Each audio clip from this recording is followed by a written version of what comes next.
Am I so out of touch? No, it's the children who are wrong.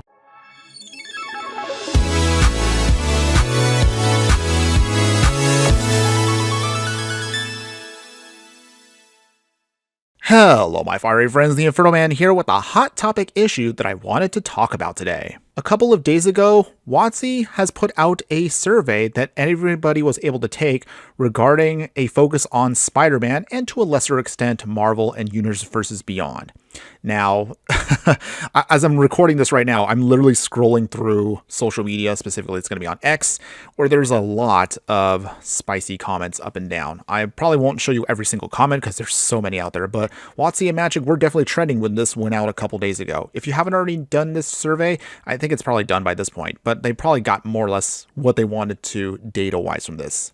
My point I'm trying to make with this video is that definitely there's still a lot of disappointment around this one, not just with any other Universes Beyond set. There's been already several Universes Beyond sets that have come out in Magic across various things, such as Secret Lair drops and Commander decks, and we've had now, this past year, our first sets that actually have entered into the standard format. Fortunately, not all of them have been received poorly. Final Fantasy, of course, was not only the most highest selling Magic set of all time, but also it was generally loved by both fans of Magic and Final Fantasy. So that one was pretty much a home run for Wizards. Spider-Man, however, has been a little bit more contentious. Most of this kind of comes down to a couple of key questions that were asked in the actual survey itself.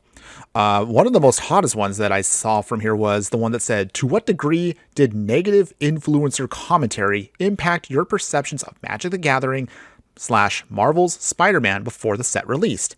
Negative influencer commentary. And this was one of those topics that it kind of made a lot of people annoyed and really kind of question what were they really trying to get data-wise out of this.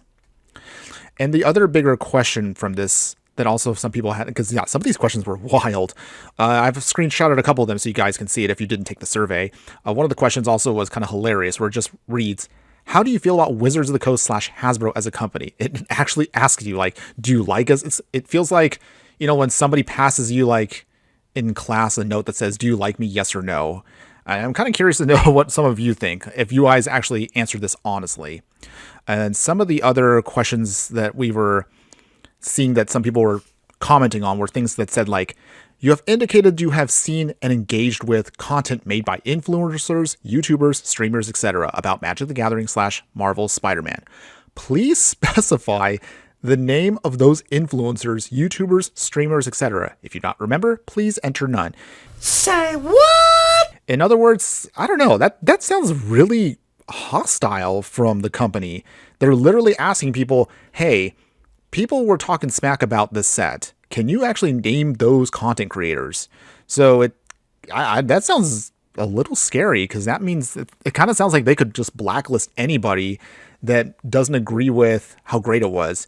And again, I'll take the extremes here. Like, for some people out there, and I obviously am not going to name names myself, but I'm sure those of you who have seen enough Magic content out there know who are going to be the quote-unquote shills. Will always praise every good set that comes out, even the bad sets they will still praise.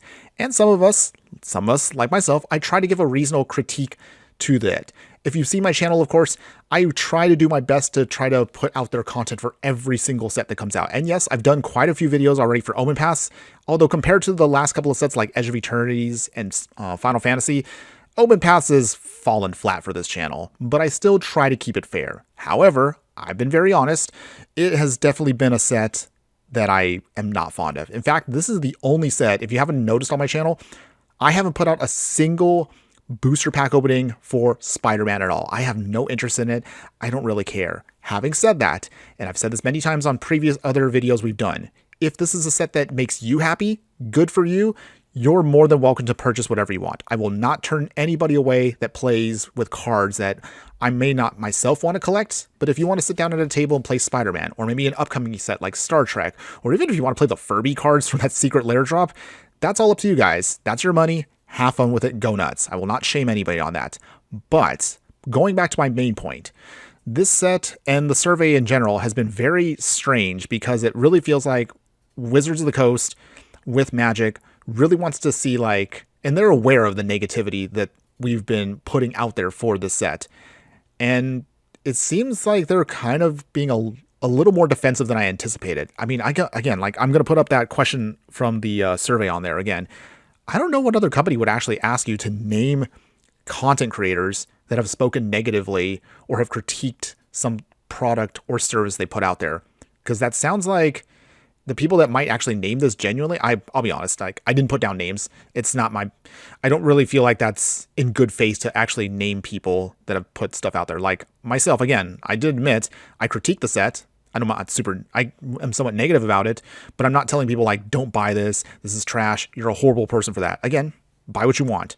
But it still seems a little disingenuous for a company as big as Wizards of the Coast under Hasbro to do this to their own players, especially for players who have been enfranchised for decades now for Magic the Gathering. And again, I'll scroll up and down. Some people actually even got another hostile, really bad reply once they were done with the survey. And I'll kind of throw that up on screen right now. It says on there, "Thank you for your participation. Unfortunately, you are not part of our current target group." Huh? I'm sorry, that blows me away reading that out loud. I mean, I'll show you. Like, I did get on there the thank you for your participation. I actually did not get this one. I did answer everything as honest as I could. I did put out my critiques, but I actually did not get this response. If you got this response and you did the survey, let me know in the comments below. I'm sorry. I think that's really offensive to do, and I think that's very disingenuous for Wizards of the Coast / Hasbro to do this to their player base. And it's kind of unfortunate because this kind of tells you where the company wants to go with the game. I worry that because I'm in an older bracket for this game, I feel like they're trying to push players like me out who have been playing for the longest time. And they only want to cater to the younger generations, the 20-somethings that are still enfranchised and are coming in because of Universes Beyond. And again, if that's what makes you happy, if that's what you enjoy with Magic, that's cool.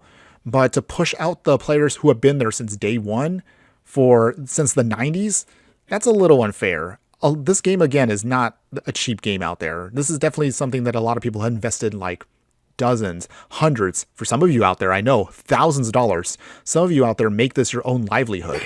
And to have something like this being told by the company, it just doesn't feel good with me. So, I don't know, everybody. I know I'm just ranting right now and rambling, but this is really just, I had to put this video out there just because my initial feelings are just feeling very... just kind of makes me disappointed now to actually make content for this. Don't get me wrong. We're still going to try to do content for Magic, but it just rubs me the wrong way. And I'm sure this rubbed a lot of people in the community the wrong way. What do you think about the survey? If you've seen the questions on there, if you've engaged with this, if you've been playing the game, just again, what are your honest thoughts about Universes Beyond again? I know we've all talked about this to death, but asking this, specifically the Spider-Man set, because this is the #1 set that everyone has been feeling very divided on. Upcoming Universes Beyond set beyond this will be the Avatar one, which sounds like it should be better because it fits Magic better. But currently, Spider-Man and possibly next year when the next Marvel set comes out, these are going to be rough ones for the company. I don't know if they're expecting amazing numbers from these sets, but we'll see how it goes for the community. But again, leave your comments below, and I would love to hear from you guys. Sorry again that this was a much more negative and much more concerning video, but I had to put it out there as my own genuine opinions. Don't worry, everybody. We will get, of course, back to the remainder of our more positive videos coming up soon. That's all I have for you today. Thanks again for watching, everyone. And just remember that no matter what you do play in the game of life, always be sure to burn bright. Later.